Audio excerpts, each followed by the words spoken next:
But if you take the cells, immune cells from the MOTS treated type 1 diabetes mice, right, and you transplant that, you transfer that to a normal mouse, nothing happens, which tells us that it suppressed the autoimmune recognition somehow. Yeah.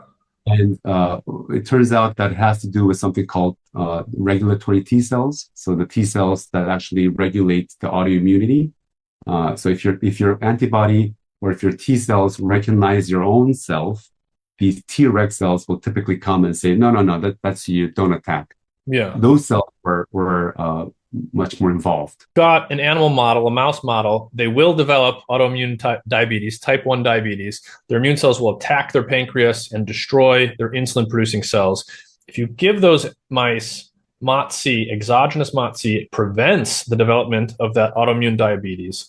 And what seems to be happening is, one way or another, MOTS-c is affecting how some of the white blood cells, some of the T cells are developing and changing so that they don't develop this pathological tendency to attack the animal's own pancreas. Exactly. Wow. Does this potentially imply that one could change whether or not autoimmune diabetes develops based on the pattern of stress in early life? So, for example, could an individual exercise more in early life and potentially affect the trajectory of such an autoimmune disease? So that's the idea. So with aging, autoimmunity goes up, especially in women. And so if you push back the process of aging or slow it down, yes, the idea is that you will also push back the onset of these age-related autoimmunity. And one of the projects, so that's kind of what we call immune tolerance project, that in our lab, there's a PhD student who's digging into that as well as for a thesis.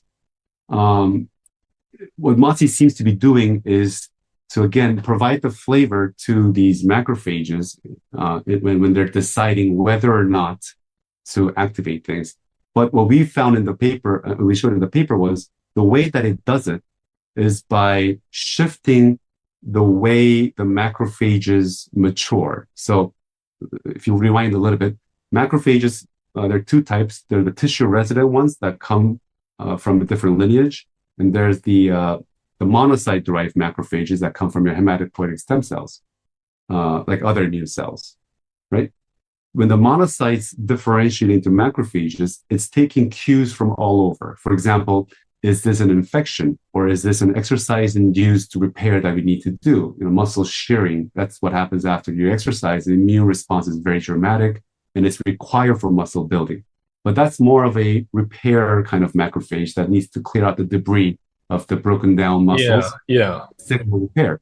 Versus an infection, your job is to go and kill. It's a license to kill kind of situation. Right. So the gradient of different types of macrophages is very, very broad. There are different types. What MOTS does when as we showed in the recent paper in eLife, when we give MOTS during that monocyte differentiation, it provides a different kind of macrophage, which is really interesting because if you go back to the story of MOTS discovery, we were basing a lot of that on the Sidney Pesca paper with the interferon. Right. And the most striking thing is the signature of the macrophages that are made with MOTS as a cue is defined by two things. One is interferon, and the other is antigen presentation. Wow. Yeah. So you're shifting, MOTS is shifting the pattern of white blood cell identities that show up. Yeah. So broadly put, and this is just my interpretation, instead of saying, hey, there's an infection, you have to go and kill it. It happens to be your pancreas. The mission changed because they're saying, no, it's more like a muscle repair system. Let's not go and kill it. But let's figure it out. What's going on. Yeah, a cleanup crew as opposed to the Navy SEALs. Right, because you can recognize the cells can still recognize yourself as a foreign thing. I don't think MOTS is changing that. That's already determined during development. But what it can do is to change the mission. Yeah, change the mission and therefore who's called in to achieve it. Right. You recognize it, but bring your tolerance out. This is not an infection situation. Let's call it a repair.